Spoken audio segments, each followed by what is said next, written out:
وعن أبي هريرة رضي الله عنه قال قال رسول الله صلى الله عليه وسلم: المستبان ما قال فعل البادي ما لم يعتد المظلوم. أخرجه مسلم. المستبان على وزن المفتعلان، وأصل المستبان المستببان أي اللذان يسب بعضهما بعضا. والسب ذكر المخاطب بما يكره، والغيبة ذكر الغائب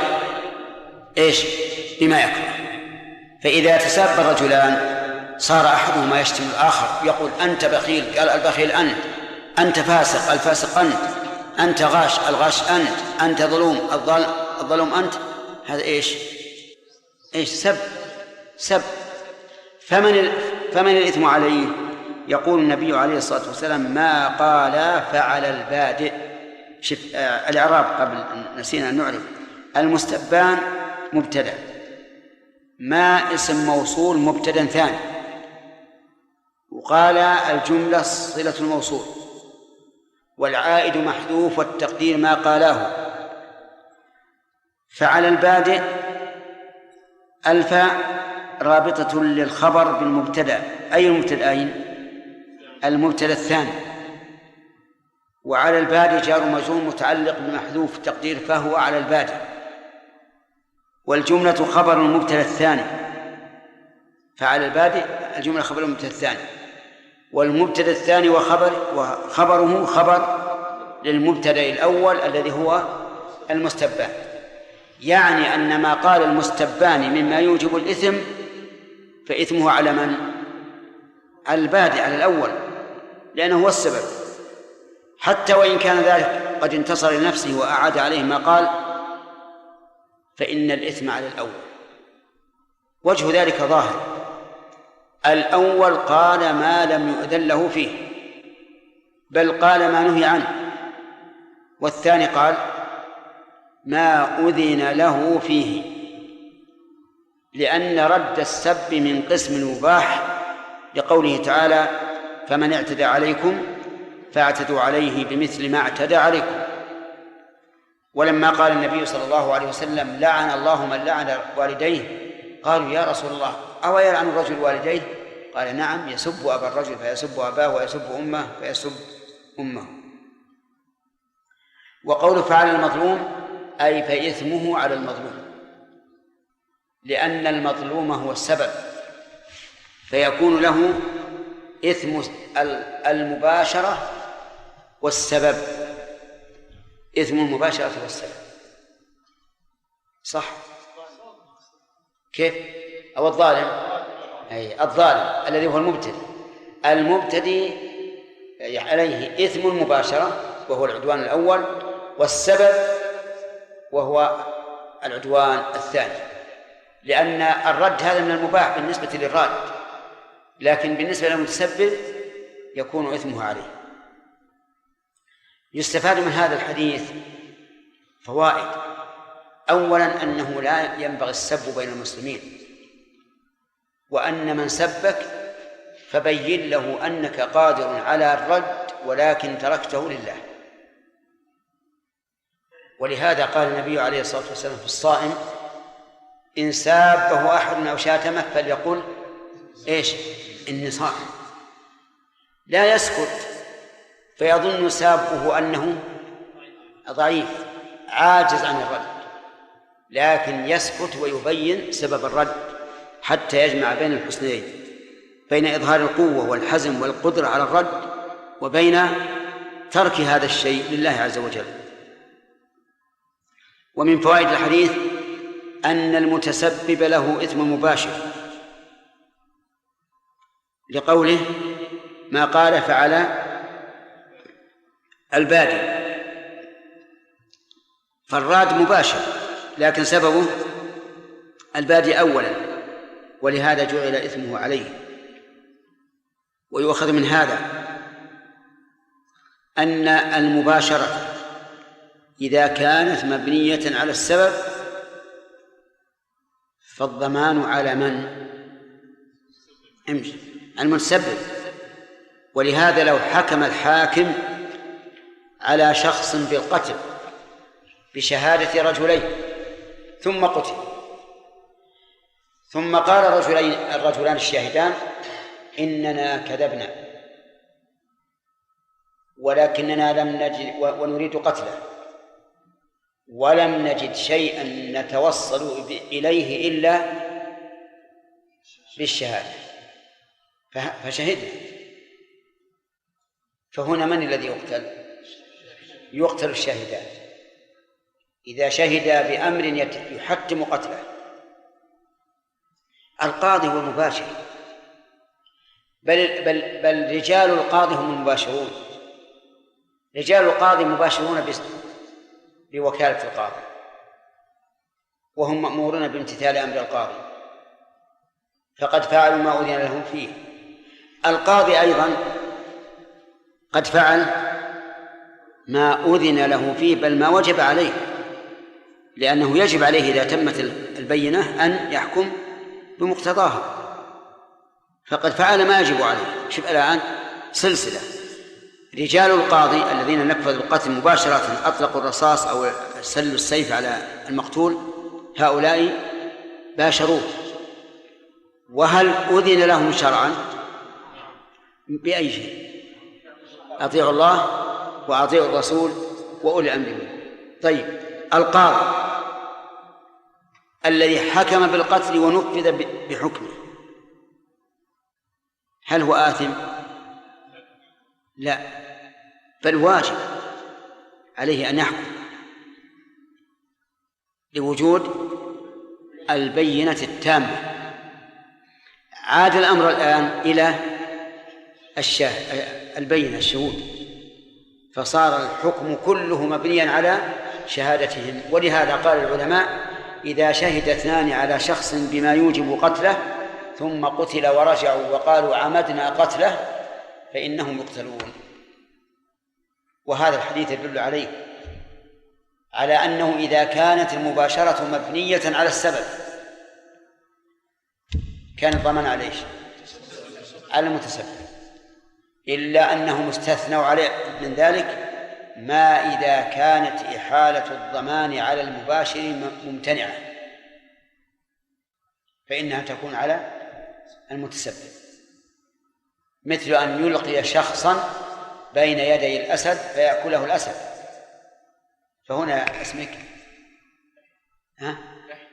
يحيى. هل الضمان على الذي ألقى الرجل بين يدي الأسد أو على الأسد؟ لا، الأسد اللي باشر يا أخي، الأسد هو الذي باشر. لماذا؟ طيب، وإذا مباشر؟ طيب، هذا أرأيت لو واحد جاء الشخص قال خذ هذا أقتل فقتله الرجل، من هو عليه الضمان؟ على القاتل. هنا الآن عندنا أسد قاتل ورجل ملقي. إذن القاعدة في القاعدة قلنا إذا اجتمع متسبب ومباشر فالضمان على من؟ إلا على المباشر إلا إذا تعذر إحالة الضمان على المباشر فالضمان على المتسبب. كذلك إذا كانت المباشرة مبنية على السبب بمعنى أن السبب ملجئ للمباشرة، كما سألت القاضي إذا حكم بشهادة الشهود وتنفيذ رجال القاضي ما أمر به القاضي، فهنا الضمان على المتسبب. لماذا؟ لأن هذا السبب ملجئ إلى الحكم بالقتل يا أخوان، ملجئ. القاضي لا يسعه إذا ثبت عنده القتل ببينة لا يسعه أن يتخلى، ولا لا؟ ورجال القاضي كذلك لا يسعهم التخلي. إذن هذه المباشرة مبنية على السبب. طيب، رجل حفر بئرا في الشارع ووقف عليها رجال يشاهدونه فجاء شخص من ورائهم فدفهم في القليب، على من الضمان؟ على المتسبب؟ إذن على حافر البئر. على المباشر، يعني على المباشر وهو الدافع. طيب إذا قال قائل لولا هذا البئر لكان إذا دفعهم سقطوا على الأرض ولا يموتوا، أليس كذلك؟ عجيب. بلى، لكن هو دفعهم على محل يموتون فيه كما لو ألقاهم في النار. انتبهوا لهذه القواعد. وأنا أكرر دائما أن طالب العلم ليس الذي يكدس المسائل، لكنه الذي يقرر القواعد والضوابط، لأن القاعدة تحمل فروعا كثيرة والضوابط تحمل جزئيات كثيرة. طيب هذا الحديث لو قال قائل ما مناسبة لمساوئ الأخلاق؟ يقول مناسبته لأن الحديث يدل على التحذير من البدء بإيش؟ بالسباب. ومن فوائد هذا الحديث بيان حكمة الله تعالى في جزائه وعدله فيه، لقوله ما لم يعتد المظلوم، يعني فإن اعتدى فعليه إثم ما اعتدى به أو عليه إثم ما قاله. فيه احتمال، فإن قوله ما لم يعتد المظلوم يحتمل أن المعنى فإن اعتدى فعليه إثم العدوان، ويحتمل أنه فإذا اعتدى ارتفع الإثم الرد عن الأول، لقول ما قال فعلى البادئ ما لم يعتد المظلوم، فإذا اعتدى فعلى كل إثم ما قال. هذا ظاهر الحديث يا أخوان. ووجه ذلك أن الذي رد صار ظالما بعدوانه فلم يتحمل الأول إثم رده. هذا كلام عربي ولا نبطي؟ عرب. المستبان ما قال فإثمه على من؟ على البادئ. ما لم يعتد المظلوم، فإن اعتدى فهل على المعتدي إثم العدوان فقط لأنه هو الذي تجاوز به الحد، أو عليه الإثم إثم ما قال حتى فيما لم يعتد به؟ نعم، الحديث ظاهره الثاني، أنه إذا اعتدى المظلوم ارتفع إثم سبه عن الأول. مثال ذلك رجل قال لآخر يا فاسق، قال أنت فاسق كافر، اعتدى ولا لا؟ بإيش؟ بقوله كافر. طيب فهل إثم الأول في قوله يا فاسق فقط، والثاني آثم في قوله يا فاسق ويا كافر؟ أو نقول إثم الأول في قوله يا فاسق عليه، وإثم الثاني في قوله يا فاسق عليه أيضا، لأنه في قوله يا فاسق لم يعتد. أما يا كافر فإثمها إيش؟ على الثاني. لكن الذي يظهر لي أن الإثم يرتفع عن الأول باعتداء الثاني.